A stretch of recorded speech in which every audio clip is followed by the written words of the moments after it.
let's start with the first thing that comes to mind, which is about the meditation practice. What did that look like for you, and how did you get into meditation?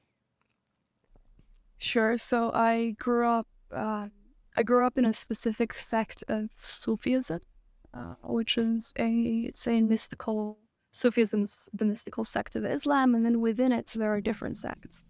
And I was raised in a particular one, which is very musical and meditative, and the main goal or aim of it is enlightenment. And enlightenment, at least within the sect, lots of people will debate and say, like, no, that's wrong. But within the sect, it's the idea of losing the self into God or into love for God. So it's a very devotional, love-based practice. And then, as I grew up, I had my own beliefs and philosophies and religious explorations, but I had a lot of foundation in meditation, at least Sufi-based meditation, which is a lot of chanting, and a lot of like meditation circles with drums, and the sense of essentially creating altered states while sober, using nothing but the voice and music. And I spent a lot of time with my dad when I was growing up, so I would do a lot of that with him, and I would go to all of these meditation circles. So that was that, and then I kind of had my arc of falling out of Islam and going into a lot of like critical philosophy and rationalism and all of these fun things that we do. And then when I was maybe 17, I started exploring Eastern philosophy because rationalism made the world very non-magical, and that actually just wasn't all that pleasant. And in that came across, like different practices in Buddhism. I am not a Buddhist, but really enjoyed Buddhism as almost as a toolkit for exploring my experience, and as a very evidence-based or direct experience-based practice. All Buddhism asked me to do was to use lenses to look at my experience and to kind of like come up with my own conclusions.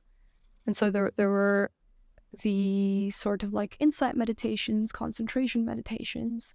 Then when I was 18, I became like an assistant to an Advaita Vedanta teacher, and through him started learning practices that were kind of the beginning of what I would now call IFS, which is internal family systems. They were parts work practices, but those started with a sort of allowing practice, which was my first very much body-based meditation practice. And it was really sitting. And every meditation practice I'd done in that first year was very head-based. It was very much observing thoughts, or insight-based practices where I would really focus on maybe like the thought of I, or investigate where the sense of self sat in awareness. And this was the first meditation practice that was like, no, what you're going to do is you're going to drop attention below the neck and notice that there's an entire world there of sensations, of everything. And you're just going to be with it. And you're not going to interfere with it. There is no action to take. The whole practice is returning attention to the body.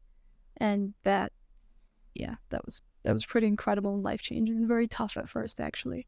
So that formed essentially the foundation of my meditation practice. And since then, it's been dipping into a lot of different tools and techniques, and and meditation schools and philosophies. But I'd say I returned very much to something that's kind of like open field awareness, which is just not taking any action, not doing anything, and noticing what arises in attention and awareness, and this dropping of attention into the body, and just kind of letting it be there and noticing what's alive. That's beautiful. Why, how has that helped inform your own creativity? Well, how has meditation informed my creativity? Yeah.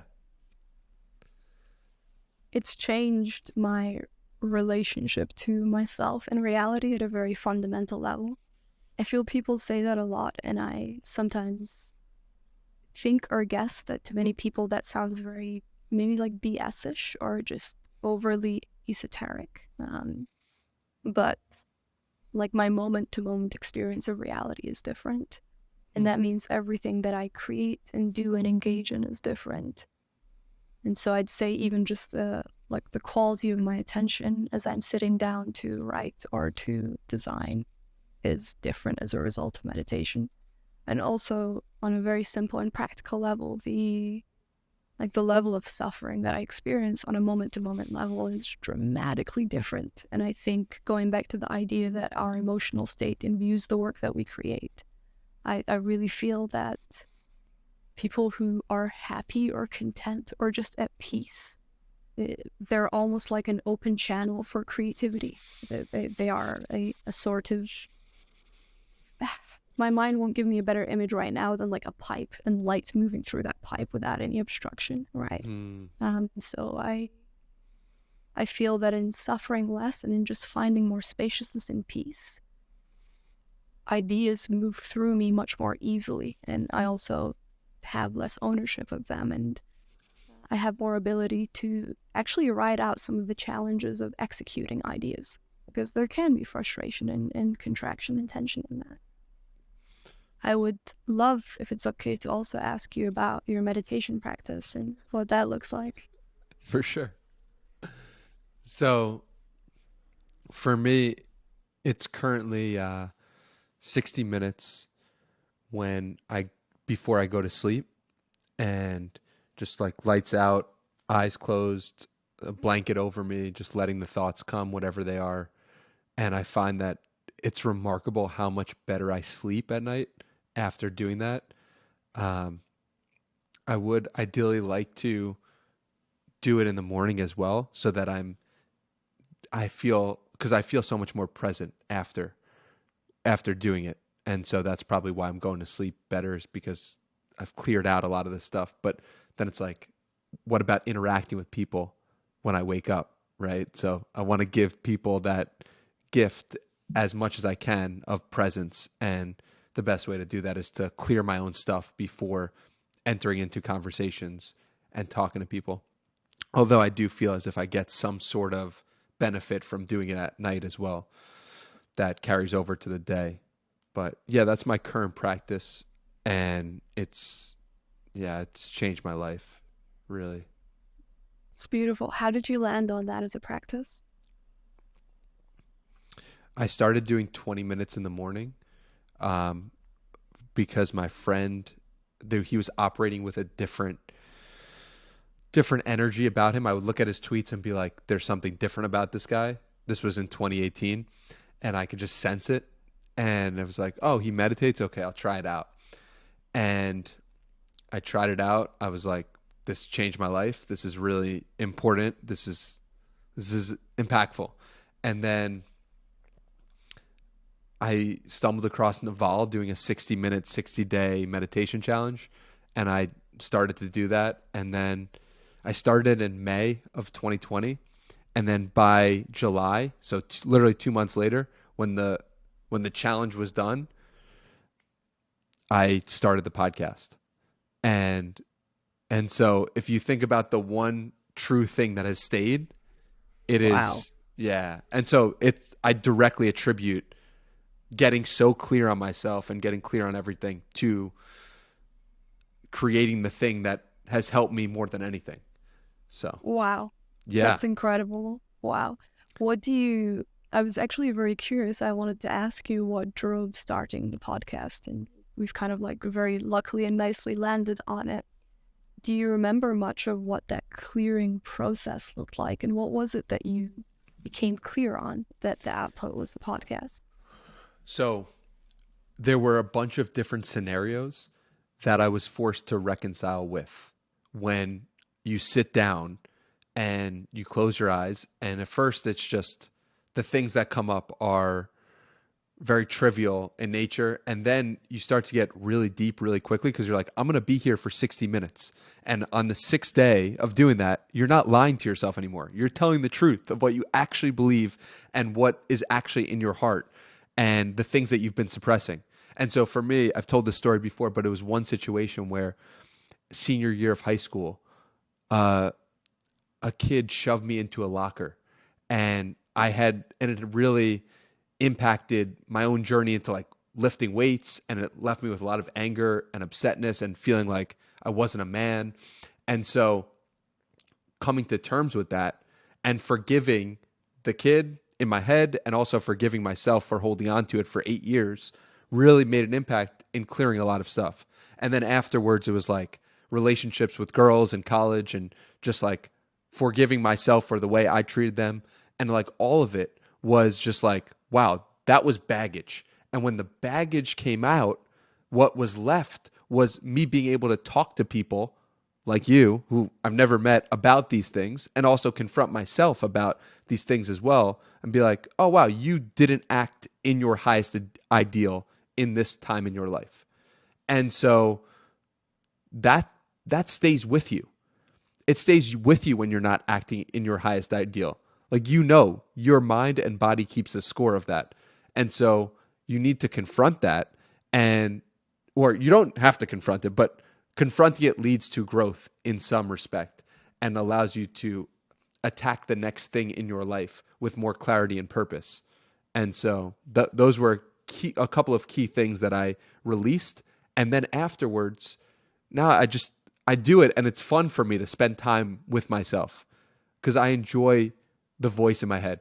I'm friends with the voice in my head. And that is the place that I wish and hope and pray that everyone gets to at some point, because it is a magical experience. You are living in, like, you can go into any room you want. You're living in you can talk to any person you want. You can approach anyone. You can approach yourself. You can have difficult conversations with yourself and others. As you can tell, I get really excited about this topic because I think it's the most important thing any of us could ever do. But yeah, that's been my experience. I love it. I love it. Get excited. Your excitement is infectious, and I react to it. So it's fantastic.